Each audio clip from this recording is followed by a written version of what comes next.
começar aqui um bloco de questões. Separei algumas questões para você, lembrando que nós temos poucas questões a respeito do assunto e eu fiz aqui um apanhado de questões que vão fazer a gente relembrar coisas importantes. Muitas das questões que aqui estão, você já resolveu durante o curso, só que eu repeti nessa fase aqui de questões para a gente poder lembrar algumas coisas fundamentais. E a primeira questão você acabou de resolver no bloco passado, vamos lembrar novamente. Diz aqui uma questão de 2019 da FGV que João, ocupante de cargo efetivo de técnico médio da Defensoria Pública, foi condenado à pena disciplinar de suspensão de 60 dias, após regular processo administrativo disciplinar. Perfeito! Só pode haver condenação ali após um regular PAD, processo administrativo disciplinar, na qual seja assegurado ampla defesa. Inclusive aqui eu tenho uma pena de suspensão superior a 30 dias, então seria obrigatório. Enquanto cumpria a sanção, João obteve provas de fatos novos comprobatórios de sua inocência. Isso te faz lembrar um instituto dentro aqui de um processo administrativo que é a revisão. A revisão, ela não pode ser alegada simplesmente porque você achou que a pena que lhe foi aplicada é uma pena injusta. A revisão, ela tem que ser aplicada, ela pode ser usada quando surgirem fatos novos que não foram usados lá no processo administrativo disciplinar, fatos novos que vão comprovar a inocência. Nesse caso, o que o João vai poder fazer? A revisão. E eu preciso que você lembre que a revisão, ela é pedida, ela é pleiteada ao governador.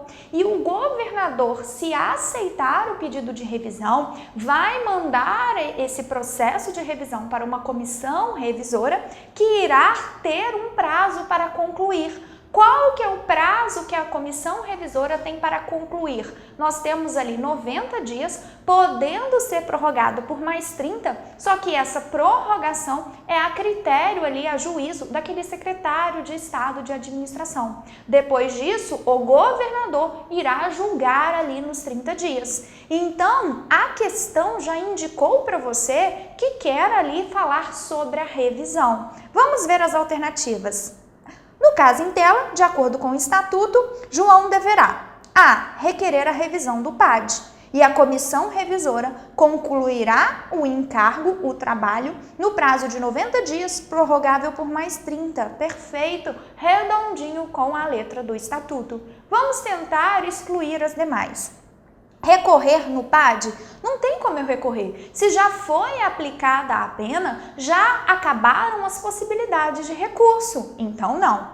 C. Pleitear, pedir administrativamente a sua reintegração no prazo de 2 anos. Primeiro que a reintegração é para o servidor que foi demitido. A pena dele foi de suspensão. E sempre quando eu vou pedir algo que tenha a ver ali, lembre-se daqueles prazos prescricionais. Se tiver a ver com demissão, se fosse caso de reintegração, o prazo prescricional é de 5 anos. Não, nada a ver.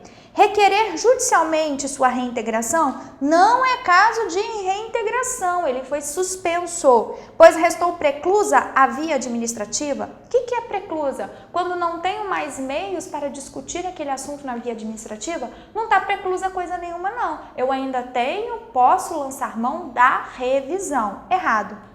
Apresentar recurso hierárquico ao governador? Nada de recurso, acabaram as possibilidades de recurso, já que eu já tive uma decisão ali que aplicou uma penalidade. Então, número 1, letra A. Vamos adiante. O companheiro de Dona Yolanda, servidora civil do estado do Rio de Janeiro, faleceu. A funcionária tem direito a... Quer saber sobre aquelas concessões? O que eram concessões? Eram possibilidades da pessoa faltar e essas faltas serem consideradas como efetivo exercício e essas faltas não serem ali consideradas faltas injustificadas. Tanto no caso de casamento, que é a chamada licença ali núbio, ou gala, licença em caso de luto, que é a chamada licença nojo, são 8 dias consecutivos. Se são dias consecutivos, eu conto sábado, domingo e feriado que aparecer no meio. Vamos procurar a alternativa aqui. Faltar até 8 dias consecutivos, computando inclusive sábado, domingo e feriado, é a nossa resposta. 5 não, só terá direito à licença nojo a contar a partir do falecimento, casa presente, sentença judicial reconhecida em união estável, inventou. Você poderia ficar na dúvida entre A e a B. São dias úteis ou dias corridos? No final do estatuto, diz lá nas disposições finais e transitórias que os prazos ali são contados em dias corridos. Dias corridos e na contagem eu incluo o dia do começo? Não, eu excluo o dia do começo, incluo o dia do final. Se no final cair num sábado, domingo e feriado, aí eu prorrogo para o próximo dia útil seguinte. Então a resposta é letra A, é a resposta da nossa questão número 2. Vamos lá. No ano de 2009, o preguiçoso Manuel da Silva, servidor ocupante de cargo efetivo do estado do Rio de Janeiro, se ausentou do serviço sem causa justificada por 20 dias interpoladamente durante 12 meses. Ixi, é o que eu falei para você daquela que a gente chama de inassiduidade habitual. Qual que é a penalidade aplicável aqui? A penalidade aplicável aqui é demissão. Vamos continuar lendo. No mês de julho de 2012, Manuel foi surpreendido ao receber a citação em um PAT. Ao conversar com Joaquim, profundo conhecedor do Estatuto dos Servidores, sobre o prazo para o poder público lhe aplicar a sanção disciplinar, Manuel soube corretamente que, cuidado com isso daqui, você teria que saber que, nesse caso aqui, a pena aplicável é demissão e, além disso, você teria que saber que a pena de demissão, para a administração aplicar uma pena, ela tem que observar aqueles prazos de prescrição. Tá lembrado? Eu tenho aqui lembre-se, a prescrição é face de uma mesma moeda, são duas faces de uma moeda. Quando eu vou pedir algo para a administração pública, eu tenho que observar um prazo de prescrição, sob pena de, depois desse prazo, eu não ter mais a pretensão. Eu tenho até o direito, mas eu não posso mais pedir.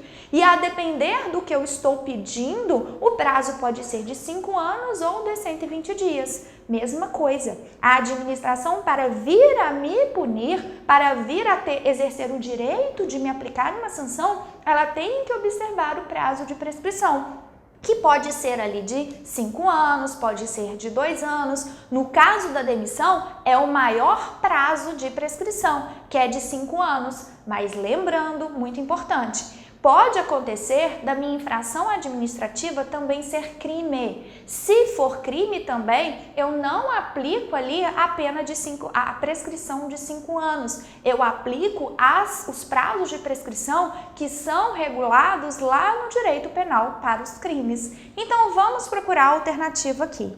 Ocorreu a prescrição? Vamos ver aqui, no ano de 2009 para 2012, lembra do que interrompe a prescrição? O que zera a prescrição? É a instauração de um inquérito, tá lembrado? 2009 para 2012 não deram 5 anos, então eu não tenho aqui a prescrição, não ocorreu prescrição não. Ocorreu a prescrição também não, vamos à letra C. Não ocorreu a prescrição, pois a falta cometida foi abandono de cargo, que gera demissão e prescreve em 5 anos. Será que foi abandono de cargo? Foi não. Abandono de cargo, eu preciso ter 10 faltas consecutivas. E foram 20 faltas interpoladamente num período ali de 12 meses. Não foi abandono de cargo, não. Não ocorreu a prescrição, sendo a falta funcional de ausência, sem causa justificada, o que a gente chama, o que até a Lei 8.112 chama de inassiduidade habitual, por 20 dias interpoladamente durante o período de 12 meses. Não constitui abandono de cargo, mas outra falta autônoma que também gera demissão e prescreve em 5 anos. Perfeito! Questão linda, maravilhosa.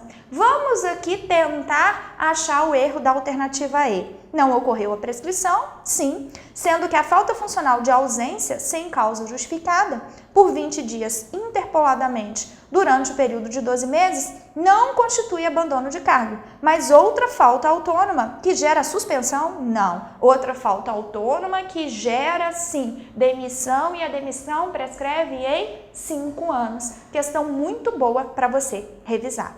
Próxima questão. No que tange à revisão do processo administrativo que tenha resultado pena disciplinar, o Estatuto dos Servidores Civis do Rio de Janeiro dispõe que, tratando-se de funcionário falecido, desaparecido ou incapacitado de requerer, a revisão pode ser solicitada por qualquer pessoa? Sim, tá certinho. Imagine só, a revisão pode ser interessante para alguém da família requerer. Imagine que eu quero reverter uma decisão de demissão ou até mesmo de suspensão. Se o servidor está suspenso naquele período, ele não recebe. Se eu reverto e consigo reverter, invalidar essa pena, aqueles efeitos que eu tive ali, por exemplo, ficar tantos dias sem receber ou ser demitido, eles serão invalidados. Então, a família pode ter interesse patrimonial nisso, em receber aquele valor. Se o servidor não puder pleitear a revisão, qualquer pessoa pode pleitear no lugar dele. Vamos tentar aqui eliminar, então, achar o erro das demais. B. É cabível a revisão quando forem aduzidos fatos que já constavam no processo administrativo? Não, são fatos novos que não foram analisados no processo administrativo. Fatos capazes de comprovar a inocência daquele que foi penalizado. Errada B. Autorizada a revisão, quem autoriza a revisão é o governador, o processo será encaminhado à comissão revisora, que concluirá o encargo no prazo de 60 dias, prorrogável por 30. Errado. O prazo aqui é de 90 dias, prorrogável por mais 30, a critério daquele secretário lá, secretário ali estadual, secretário de Estado de administração. Julgada procedente a revisão, ou seja, se ficar comprovado que aquela pena que foi aplicada, ela foi aplicada de forma errada, ela foi injusta, será tornada sem efeito a pena. Sim, restabelecendo-se todos os direitos por ela atingidas. Sim, recebendo o servidor uma indenização no valor de metade de seus vencimentos? Obviamente que não. Se eu fui reintegrado, se eu fiquei demitido durante 3 anos, eu vou ter direito à remuneração e todas as vantagens dos 3 anos, integral, nada de metade. Se eu conseguir reverter uma suspensão de 60 dias, eu terei direito à remuneração dos 60 dias, integrais, nada de metade. E constitui fundamento para revisão a simples alegação de injustiça? Obviamente que não. Senão, eu ia usar da revisão como mais um recurso. Não. Enquanto eu achar que a pena é injusta, eu vou recorrendo. Depois que acabou a possibilidade de recorrer e me foi aplicada uma pena ali, eu só posso entrar com a revisão se surgirem fatos novos, provas novas que mostrem a minha inocência. A simples alegação de injustiça, não. Senão a pessoa, quando acabasse a possibilidade de recorrer, no final ela continuaria, todo mundo acha, nunca vi ninguém sofrer uma penalidade e falar que a pena foi aplicada de forma justa, ela usaria ali da revisão como uma espécie de recurso. Não é. A revisão é em último caso, só tem uma aplicação aqui muito restrita. Então, a simples alegação de injustiça não dá ensejo a um processo de revisão. Alternativa correta, letra A. Espero que esteja dando para você revisar muita coisa. Vamos lá, mais uma questão. Estabelece o Estatuto dos Servidores Civis do Rio que é proibido. Questão clássica que aparece muito em prova. Vai tentar confundir quais são os casos ali de deveres do servidor, se é dever, ele tem que fazer, quais são os casos de proibição, se é proibição, ele tem que se abster de fazer. Lembre-se, as proibições podem ensejar pena de suspensão, as proibições, se forem ali de caráter grave, se ficar provada a má-fé, podem ensejar pena de demissão. Então vamos resolver a questão.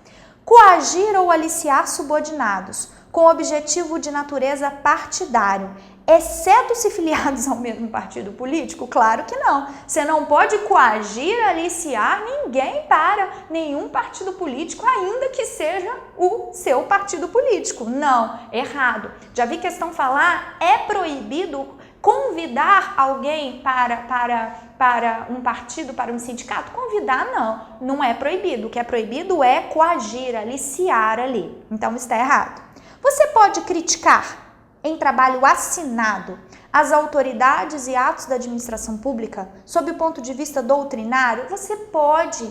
Você não pode ficar, é proibido você, aqui está perguntando o que é proibido. É proibido você ficar falando mal da instituição que você trabalha. Você não pode nas redes sociais falar, por exemplo, que a instituição é corrupta, falar mal do seu chefe, isso você não pode.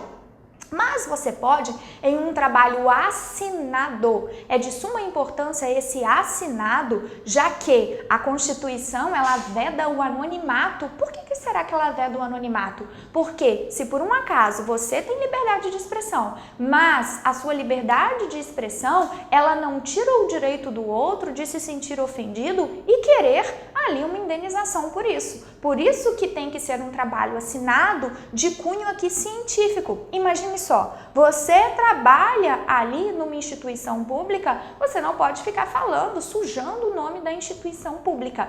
Mas você pode, por exemplo, fazer um artigo falando sobre a corrupção no âmbito da administração pública. Algo ali com caráter científico, mas tem que ser um caráter ali, tem que ser um trabalho assinado. Pode sim, então isso não é proibição. C. É proibido, sempre volta ao enunciado, participar de diretoria, gerência, administração, conselho técnico administrativo de empresa ou sociedade contratante, permissionária ou concessionária de serviço público. Realmente isso é proibido. Vamos ver as demais. Você pode pleitear, pedir como procurador, como intermediário, junto aos órgãos estaduais, percepção de vencimentos, remuneração, provento ou vantagem de parente consanguíneo afim até 2º grau? Pode. O que acontece? Você não pode ficar no órgão que você trabalha, ficar defendendo interesse de parente seu. É óbvio que você não pode, mas tem uma exceção. E a exceção é justamente essa. Se for um interesse que tem a ver com vencimento, remuneração, provento ou vantagem, e mesmo assim eu tenho ali um parente até 2º grau. Se é exceção, não é proibido. É a exceção da proibição. As questões sempre vão fazer isso com você. Vão misturar as proibições com as exceções da própria proibição. E isso exige que você conheça o artigo ali do Decreto-Lei 220. Você pode revelar fato ou informação de natureza sigilosa de que tenha ciência em razão do cargo ou função? Óbvio que você não pode. Você tem que guardar sigilo sobre ali assuntos que chegam a você por meio da sua função que você exerce. Só que cuidado, continua lendo.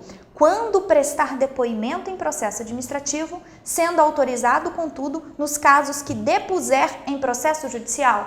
Não. Toda vez que você for prestar depoimento, seja em processo administrativo, seja em processo judicial, você pode ali, óbvio, você vai poder ali, não precisa guardar sigilo. Então, aqui a resposta correta é letra C. Exige que você tenha conhecimento. Você vai ver aqui que as questões, independentemente da banca, exigem que você tenha conhecimento da letrinha do decreto-lei. Questão número 6. Vamos lá. Licenças, você vai ver muitas questões, muitas coisas desse estatuto são regulamentadas por outro decreto, são aprofundadas. Vamos falar um pouquinho das licenças. A respeito das licenças que os servidores públicos civis do Rio de Janeiro têm direito, a lei prevê o seguinte: a licença para tratamento da saúde do servidor será concedida de ofício ou a pedido do funcionário ou seu representante quando não possa fazê-lo, sendo indispensável a inspeção médica, exceto para sua prorrogação. Não faz sentido. Se é uma licença para a saúde, Para tratamento da saúde, eu tenho que comprovar que eu tenho um problema de saúde. E isso é imprescindível. Imprescindível uma inspeção médica, inclusive em caso de prorrogação. Bancas adoram trocar o exceto por um inclusive. Cuidado com isso daqui. Precisa sim dessa inspeção. Então a alternativa está errada. O servidor poderá obter licença por motivo de doença de pessoa da família, com vencimentos e vantagens integrais nos primeiros 12 meses. E com 2/3 por outros 12 meses no máximo. Correto, isso daqui despenca em prova.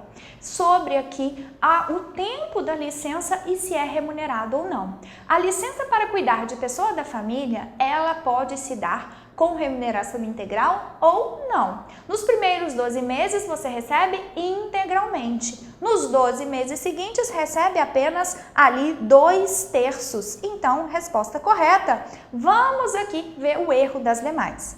A licença para acompanhar cônjuge será sem vencimentos? Verdade. Tendo o prazo de 12 meses prorrogado uma vez por igual período? Não tem nada desse prazo aqui não. Não, o decreto aqui, Lei 220, então está errado. Letra D, vai falar da licença prêmio. A cada triênio de efetivo exercício, o servidor fará jus à licença prêmio de 3 meses, com todos os direitos e vantagens do seu cargo? Não é a cada triênio, é a cada quinquênio, a cada 5 anos. E, investido o servidor no mandato de prefeito, aqui pediu até regras constitucionais. A sua prova vai fazer isso. Vai misturar um pouquinho do estatuto com ali questões constitucionais. Investido o servidor no mandato de prefeito e havendo compatibilidade de horário, ele percebe o vencimento e as vantagens de seu cargo, mais os subsídios que faz jus? Não. Cuidado, se eu tenho cargo, emprego ou função, mais mandato, a regra é que eu me afasto do cargo para exercer o mandato, mas vai depender do mandato que eu estou exercendo. Se for um mandato federal, estadual, obrigatoriamente eu me afasto do cargo.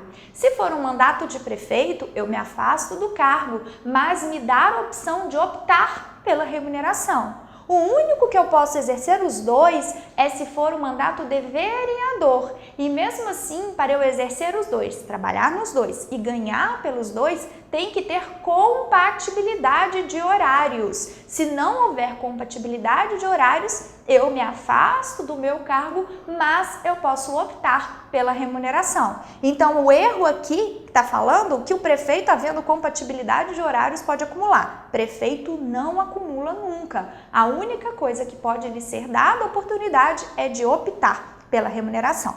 Vamos para a questão 7. No que tange ao provimento de cargo público de servidor civil do Estado, o ordenamento jurídico estabelece que: alternativa A nomeação para cargo em comissão e exercício de função de confiança deve recair necessariamente sobre servidores ocupantes de cargo efetivo? Não. A banca vai querer confundir você justamente com as regras aplicáveis à administração pública lá da Constituição Federal. Eu tenho aqui a possibilidade de cargo em comissão ou função de confiança.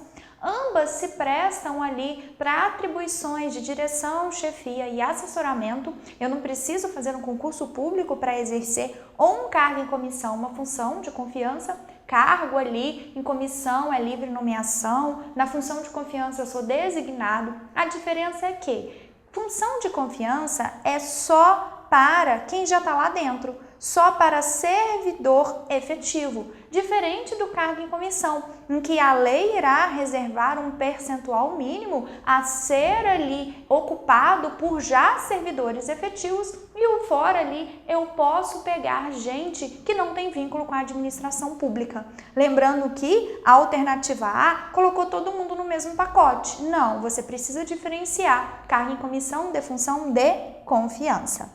B. A nomeação para o cargo de provimento efetivo é precedida de estágio experimental? Vamos lembrar um pouquinho do que é esse estágio experimental. Estágio experimental é como se fosse uma fase do concurso público. A pessoa, ela ainda é um candidato, um estagiário. Ela ainda não virou um servidor. Nesse caso, nesse período ali, se ele não vier a ser aprovado nesse estágio experimental, a gente fala que ele foi inabilitado do concurso público. Aqui não se confunde com o estágio probatório. O estágio probatório é o período que ele já é servidor público. Ali ele já está em exercício, em efetivo exercício, em 3 anos, nos quais depois ele ficará estável, claro, se ele fizer jus à estabilidade. Cuidado que nesse período de estágio experimental, o estagiário recebe, mas recebe 80% do que receberia se ele já fosse servidor, e se no final ele for aprovado, ele vai ter direito ali à diferença. Aqui diz 50%, então não está errado. C. Reintegração. A reintegração é o retorno daquele servidor que foi demitido e teve essa demissão invalidada. Essa invalidação da demissão pode ser tanto por uma sentença judicial quanto no âmbito administrativo. Por exemplo, eu fui demitido, eu tenho ali uma decisão desfavorável a mim, depois surgem provas novas que eu sou inocente, eu entro com uma revisão no âmbito administrativo. Essa revisão pode anular a minha pena e eu serei reintegrado. A letra C diz que a reintegração decorre de decisão judicial e consiste no reingresso do servidor demitido do serviço público estadual, com ressarcimento de vencimentos e vantagens. Isso eu vou ter tudo ressarcido. Não podendo ocorrer pela via administrativa, pode. Inclusive, o exemplo é uma revisão no âmbito administrativo. O que é o aproveitamento? Se meu cargo é extinto ou declarada a sua desnecessidade, eu ficarei em disponibilidade. Eu fico em casa recebendo, mas recebendo proporcional ao tempo de serviço. Surgindo o cargo, a volta do servidor que estava em disponibilidade chama aproveitamento. Vamos ler a letra D. O aproveitamento é o retorno do serviço público do servidor colocado em disponibilidade, em cargo de natureza e vencimentos compatíveis com o anteriormente ocupado. Questãozinha certinha. Vamos à letra E. O que é a readaptação? Readaptação, eu vou ali para um cargo compatível com limitações físicas e mentais sofridas. Vamos ver aqui. Readaptação do servidor estável, de ofício ou a pedido, em função mais compatível. Por motivo de saúde ou incapacidade física, pode ser com provimento em outro cargo. Ocasião em que não acarretará descenso de seu vencimento, podendo haver, contudo, elevação. Não pode não. Tem que ser num cargo ali com atribuições e ali vencimentos compatíveis com o valor. Cuidado que essa questão, de forma muito inteligente, não usou letrinhas de lei do que está no Decreto-Lei 220, porque deu um olhar aqui constitucional. Lembrando que esse decreto ele é anterior à Constituição. Vamos para a 8ª questão. Sob pena de suspensão, prevê o Estatuto dos Servidores Públicos Civis do Rio de Janeiro e seu respectivo decreto que quer saber sobre a penalidade de suspensão, uma penalidade administrativa. Vamos analisar. Será aplicada nos casos de falta média?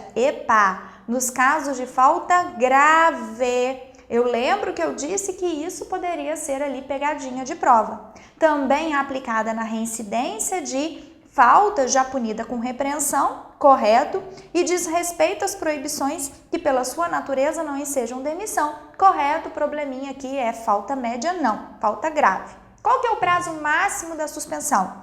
Não pode exceder a 180 dias, perfeito, sendo que deverá ser precedida de processo administrativo disciplinar, sempre que houver a condenação à suspensão por mais de 30 dias? Sim, correto. Se for mais de 30 dias, você viu até que aquele inquérito administrativo, ele é imprescindível. Vamos ver o erro das demais. O servidor suspenso perderá, no período de suspensão, todas as vantagens e direitos? Obviamente que sim, é penalidade. Ele fica sem trabalhar, mas fica sem receber.